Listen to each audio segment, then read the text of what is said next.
Hello student, welcome to Madhukunj Academy. आज की इस वीडियो में हम पढ़ेंगे सोशल साइंस के नोट्स क्लास 6 के। तो ध्यान से पढ़िएगा, किस तरह से क्वेश्चन आएंगे ये भी मैं बताऊंगा। ठीक है, पेपर आपको मिल जाएगा और उसी में आपको आंसर्स लिखना है, बट डायरेक्ट आंसर्स क्वेश्चंस ना होते हुए घुमा फिरा के क्वेश्चंस पूछे जाएंगे, ऑब्जेक्टिव भी आएंगे। तो आप ध्यान से पढ़िएगा। ठीक है, पहला क्वेश्चन है, what are different names of India. India के अलग अलग नेम क्या है? तो different names of India are Aryavrat है, हिंदुस्तान है and Bharat. What is the area of India. India का एरिया कितना है, क्षेत्रफल कितना है? तो वो है 32,87,263 square kilometre. Which island of India are formed by coral. India का कौन सा आइलैंड जो है वो कोरल नाम के पदार्थ से बना हुआ है? तो लक्षद्वीप आइलैंड जो है इंडिया का वो कोरल से बना हुआ है। नेक्स्ट है, विच इन विच हेमिस्फीयर डज इंडिया लाइज। कौन से हेमिस्फीयर, ये देख रहे हैं आप। ठीक है, ये आपका एक हेमिस्फीयर हो गया, ये बीच से, और ये इक्वेटर होता है, ये नॉर्थ हेमिस्फीयर और ये साउथ हेमिस्फीयर। तो इंडिया कहाँ पे लोकेट है? तो अगर हम नक्शे में देखें तो इंडिया कहाँ दिख रहा है आपको? यहाँ दिख रहा है। ठीक है, तो ये नॉर्थ साउथ हो गया और ये नॉर्थ। तो कहाँ पे? India is located in northern hemisphere. ठीक है, नेक्स्ट है, which is the highest peak of Indian सब कंटिनेंट। इंडिया का जो उपमहाद्वीप है उसमें सबसे ऊंची चोटी कौन सी है? ठीक है, माउंट एवरेस्ट दुनिया की सबसे ऊंची चोटी है, पर इंडिया की सबसे ऊंची चोटी कौन सी है? तो दैट इज द कांचनजंगा, जो कि सिक्किम में है। ठीक है, वो क्या है? हाईएस्ट पीक, यानी कि सबसे ऊंची चोटी इंडिया की मानी जाती है। Till Sikkim was not merge with Indian territory, जब तक सिक्किम जो है वो इंडियन टेरेटरी में मिलाया गया उसके बाद से। उसके बाद है, नेम द इम्पोर्टेंट पासेस इन हिमालय। हिमालय के पासेस, पासेस का मतलब क्या होता है? जैसे आपका पहाड़ है, ठीक है, और पहाड़ के बीच में से जो एरिया होता है, जैसे कि मैं यहाँ पे बना देता हूँ थोड़ा सा, कि जैसे एक पहाड़ ये हो गया, ठीक है, और दूसरा पहाड़ ये हो जाता है, तो यहाँ से जो जो रास्ता रहता है उसको हम क्या बोलते हैं? पास बोलते हैं, यानी कि दर्रा बोलते हैं। ठीक है, तो यहाँ पर अगर आप देखेंगे तो कई सारे जो पासेस है उनके नाम दे रखे हैं। ठीक है, जैसे कि मैं यहाँ पे पढ़ देता हूँ, आप नोट्स में देखिएगा, इसमें बहुत छोटा है इसलिए दिख नहीं रहा होगा। खोरा टेगला, एंगिल पास, ठीक है, जोलीला, खरदुंगाला, ठीक है, चांगला, लनांग सॉरी लनाकला, कीपसेंगला, जाराला। ठीक है, ये सब क्या है? ये पासेस के नाम है। तो मेन हम देख लेते हैं। तो काराकोरम जम्मू एंड कश्मीर में है, शौकिला हिमाचल प्रदेश में है, नाथुला सिक्किम में है, उसके बाद बॉम्डियल जो कि अरुणाचल प्रदेश में है। ठीक है, तो ये क्या है? मेन पासेस के नाम है। तो आप ऑब्जेक्टिव में आ सकते हैं मेन पासेस के नाम। ठीक है, नेक्स्ट चलते हैं। बहुत खूबसूरत खूबसूरत नोट्स आपको प्रोवाइड किए हैं। What is the main feature of the Himalaya river. Himalaya की जो निकलने वाली नदियाँ, उनके मेन फीचर्स यानी कि गुण क्या है? The Himalayan reverse receive water through out the year. Through out the year मतलब पूरे साल इनमें पानी आता रहता है। Name the reverse of peninsular India. जो पेनिनसुलर इंडिया है, प्रायद्वीप पठार जो होते हैं, उनमें इंडिया की कौन कौन सी नदी है? महानदी है, गोदावरी, कृष्णा एंड कावेरी। जिनके उच्चारण नहीं आ रहे हैं आपको पढ़ना, उनको लिख लीजिएगा, Mahanadi, Godavari, Krishna and Kaveri. Which is largest river system of the peninsular India. Peninsular India में कौन सा रिवर सिस्टम का मतलब क्या होता है? जैसे कि एक ये नदी है, ठीक है, इसमें दूसरी नदी आके जुड़ गई, ठीक है, इसमें कोई नदी आके जुड़ गई, ऐसे कई सारे ट्रिब्यूटरीज रिवर्स जो है उसमें आके जुड़ती है, तो उसको हम रिवर सिस्टम कहते हैं। ठीक है, तो क्या हो गया? The Godavari is the largest river system of peninsular India. तो जो पेनिनसुलर इंडिया उसमें सबसे बड़ा जो लार्जेस्ट रिवर सिस्टम है वो कौन सा है? गोदावरी नदी का है। ये क्या होता है? आपका ग्लोब होता है। Globe is the true model of the अर्थ। ये सच्चा मॉडल होता है, मतलब धरती बिल्कुल ऐसी की ऐसी दिखती है। It shows the earth in A small form. ये पृथ्वी को छोटे से फॉर्म में दिखाते हैं। ठीक है, अब यहाँ पर आपको दे रखा है आपका सिस्टम, सोलर सिस्टम। ये सन है, सन से जैसे इधर आते हैं मर्क्यूरी, ठीक है, उसके बाद वीनस, थर्ड नंबर पर आती है अर्थ, उसके बाद आता है मार्स, उसके बाद आता है सेरस, उसके बाद जुपिटर, सैटर्न। ठीक है, इस तरह से आपके पूरे जो ग्रह हैं वो इधर आते हैं आपके। ठीक है, नेक्स्ट चलते हैं। तो नेक्स्ट आपके नोट्स में सिस्टम। सिस्टम क्या होता है? द सोलर सिस्टम, यानी कि सोलर सिस्टम क्या है? Solar system is the sun and all the objects that orbit around it. Orbit मतलब कि उसका क्या होता है, केंद्र। तो जैसे ये केंद्र है, इसके आसपास जितने भी घूमते हैं उन सबको मिलाकर हम सिस्टम कहते हैं।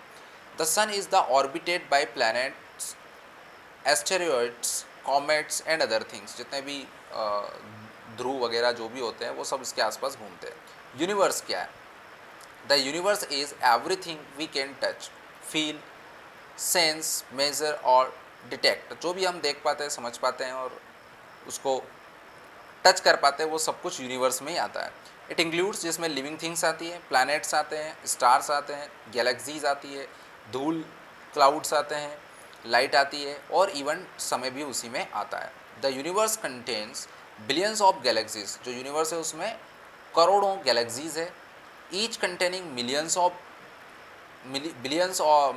बिलियंस स्टार, जिसमें लाखों करोड़ों तारे होते हैं हर एक एक आकाशगंगा में।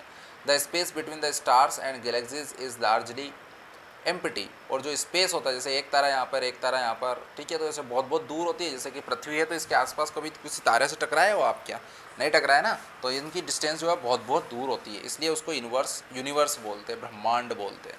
नेबुला क्या होता है? ठीक है, नेबुला यहाँ दे रखा है। Nebula is an enormous cloud of dust and gas occupying the space between stars and acting as a nursery for new stars। Nebula जो होता है वो क्या होता है?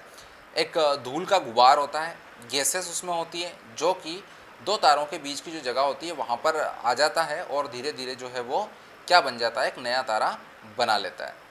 गैलेक्सी, ये आकाशगंगा होती है। Galaxy is a collection of stars, यानी कि कई सारे तारों का समूह होता है। एंड प्लैनेट्स भी इसमें शामिल होते हैं। That are held together by gravity, जो कि हेल्ड मतलब होते हैं, एक साथ रहते हैं ग्रेविटी, गुरुत्वाकर्षण दबाव के कारण। इन ए गैलेक्सी, एक गैलेक्सी में the celestial bodies rotate around a central object. एक सेंट्रल ऑब्जेक्ट होता है और जो बाकी बॉडीज़ होती है वो उसके आसपास घूमती रहती है। The earth's galaxy is known as the Milky Way. जो हमारी अर्थ है उसकी गैलेक्सी को क्या बोलते हैं हम? मिल्की वे, ठीक है ना, आकाशगंगा के नाम से हम इसको बोलते हैं, तो मिल्की वे इसको बोलते हैं। लेटीट्यूड क्या होते हैं स्टूडेंट्स? ठीक है, लेटीट्यूड समझ लेते हैं। Latitude are imaginary lines. Latitude जो होते हैं वो क्या होते हैं? इमेजिनरी लाइंस होती है, जैसे कि ये, ठीक है, खड़ी जो लाइन है इनको लेटीट्यूड, सॉरी, ये जो खड़ी लाइन है इसमें इनको हम लेटीट्यूड कहते हैं। ठीक है, ये वेस्ट से ईस्ट की तरफ घूमती है। ये वेस्ट हो गया, ये ईस्ट, ठीक है, इधर से इधर ये लाइंस होती हैं, इनको लेटीट्यूड्स बोलते हैं। Ranking from 0 to 90 degree angle. ये इक्वाटर है, ये 0 डिग्री है, उसके बाद ये आ गया, ये आ गया, इस तरह से ये यहाँ तक पहुँचती है तो 90 डिग्री हो जाती है। ठीक है, इधर से भी 90 डिग्री हो जाती है। या फिर इधर आते हैं तो यहाँ से 0 के बाद जैसे कि 30 हो गया, ये 60 हो गया, ये इस तरह से ये 90 आ जाएगा। ठीक है, तो ये लाइन्स जो है वो काल्पनिक रेखाएँ होती है। Another imaginary line on the globe that divides it into two equal parts at 0 degree latitude is called the equator। एक और काल्पनिक लाइन जो कि इसको 0 डिग्री पर दिखाती है, डिवाइड करती है, एक तरफ एक हेमिस्फीयर, दूसरी तरफ दूसरा हेमिस्फीयर, उसको हम क्या बोलते हैं? इक्वेटर कहते हैं। The equator divides the earth into the north hemisphere and the southern hemisphere. ये नॉर्थ हेमिस्फीयर हो गया और ये साउथ हेमिस्फीयर। लॉन्गिट्यूड्स मतलब ये खड़ी लाइनें होती हैं।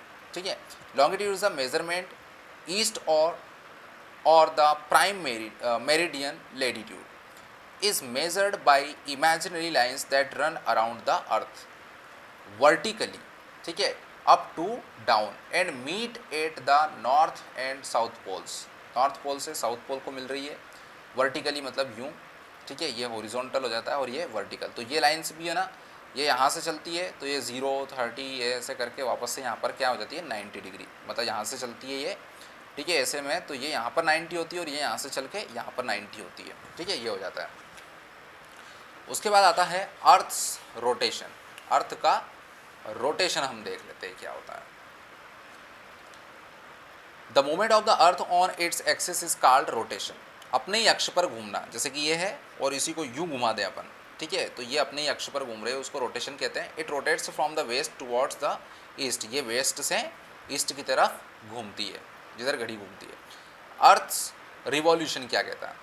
The movement of the earth around the sun is fixed path in a fixed path और an orbit is called revolution. जैसे कि यहाँ से शुरू हुई और ये जो एक ही पाथ पर चलते हुए यहाँ पर आ गई वापस, तो इसको रिवॉल्यूशन बोलते हैं, एक चक्कर बोलते हैं। The phenomena off season, season किस तरह से आते हैं यानी कि मौसम कैसे आते हैं। The earth moves in an elliptical orbit and completes one revolution in 365 and 1/4 days, यानी कि 365 दिन के बाद भी 24 घंटे में से 24 घंटे का एक चौथाई हिस्सा कितना होता है, ठीक है 6, तो एक 365 दिन 6 घंटे में, ठीक है, यहाँ से पृथ्वी वापस घूमकर सन के आसपास यहीं आ जाती है, ठीक है। The axis of the earth is titled along the orbit plane and this tilts cause season, और ये जो घूमती है ना, जैसे कि ये इस तरह से घूम रही है, ये नॉर्थ पोल या साउथ पोल, ठीक है। तो अभी क्या हो रहा है, ये सन इधर आ रहा है और फिर यहाँ आ जाएगी तो इधर साइड आ जाएगा, ठीक है। अब ये कितना आ रहा है, ये लाइन को देखो, ये लाइन के इधर अर्थ कितनी है, इधर अर्थ कितनी है, यहाँ आएंगे तो थोड़ा सा पार्ट बच जाएगा, यहाँ आएंगे तो फिर उतनी आ जाएगी और यहाँ आएगा तो फिर, तो इस वजह से जो है वो सीजन होते हैं। मैप क्या होता है, a map is a presentation और a drawing of the earth surface, earth के जो सरफेस की ड्राइंग है उसको हम मैप कहते हैं, और ए पार्ट ऑफ इट, या उसके एक हिस्से को भी हम मैप में बताते हैं। ऑन ए फ्लैट सरफेस, एक पेपर पर ऐसे फ्लैट हम बताते हैं। अकॉर्डिंग टू ए स्केल, एक स्केल चलती है कि 1 centimetre is equal to 1000 kilometre, ऐसे वो बनाते हैं। नहीं तो एक पेज पर, एक पेपर पर हम पूरे इंडिया का मैप कैसे बना सकते हैं। It could be hand drawn और प्रिंटेड, या हाथ से बना हुआ या प्रिंटेड भी हो सकता है। एटलस क्या होती है, an atlas is a large collection of maps, atlas वो होती है जिसमें कि कई सारे मैप्स जो है वो होते हैं। The 16th century geographers Mercator and Holtard were the first people to publish this collection of maps in the form of a book. Geography में 16th सेंचुरी में जो मर्केटर एंड हॉन्ड है उसने सबसे पहले ऐसी बुक जो है वो एक कलेक्शन ऑफ मैप्स, मतलब कि ऐसे कई सारे मैप्स की अपनी बुक पब्लिश करी थी। दे यूज़ द पिक्चर, उन्होंने जो पिक्चर यूज़ की थी of the methodological figure Atlas holding the earth on the cover page of their book, और जो एटलस है वो उनके कवर पेज पर अर्थ का जो पिक्चर है वो वहाँ पर बना हुआ था। स्टूडेंट्स लास्ट में चलते हैं हम, तो यहाँ पर आपको देख रहे हैं, ठीक है, थोड़ा सा जूम करके देखिएगा आपने, इसमें ये सारा कंटिनेंट दिखा रखा है आपका कि क्या मतलब सारा अर्थ जो सारा है वो दिखा रखा है, ठीक है। यहाँ पर दे रखा है नॉर्थ, साउथ, ईस्ट और वेस्ट। साउथ अमेरिका है, पैसिफिक ओशन है, और इधर से घूम के इधर आएंगे तो इधर भी पैसिफिक ओशन है, ठीक है। यानी कि ये पूरा प्लेन कर दिया आपको, जो गोला था उस गोले को क्या कर दिया, ऐसे फ्लैट कर दिया है, ठीक है। तो ऐसा बन गया है Pacific ocean, Pacific ocean. Australia, Indian ocean, यहाँ पर इंडिया है, चाइना, ठीक है, पाकिस्तान, ये एशिया कंटिनेंट है। इसके बाद यहाँ पर चलेंगे तो आर्कटिक ओशन आ गया, यहाँ पर चलेंगे अंटार्कटिका आ जाता है, अफ्रीका है, यूरोप है, साउथ अमेरिका है, अटलांटिक ओशन है, और नॉर्थ अमेरिका यहाँ पर आ जाता है, और ये आपका यूरोप है जहाँ पे इंग्लैंड वगैरह, ठीक है। ठीक है स्टूडेंट्स, तो यहाँ पर आपके जो नोट्स है वो कंप्लीट होते हैं, ठीक है। इसके अलावा आपको एक छोटी सी चीज़ और बच जाती है, छोटी सी नहीं बल्कि बहुत बड़ी है। तो अगर आप 8th क्लास का लास्ट पार्ट देखेंगे, जो 8th क्लास है उसका मैं आपको लिंक दे दूंगा। 8th क्लास का जो सेकंड पार्ट है सोशल का, उसमें मैंने पूरा मैप ही एक्सप्लेन किया है, तो आप वो देख लीजिएगा ताकि ये वीडियो आपका लंबा ना हो, ठीक है स्टूडेंट्स। तो आज का जो वीडियो है यहीं ख़त्म होता है और यहीं पर आपके नोट्स ख़त्म होते हैं। Thank you and best of luck.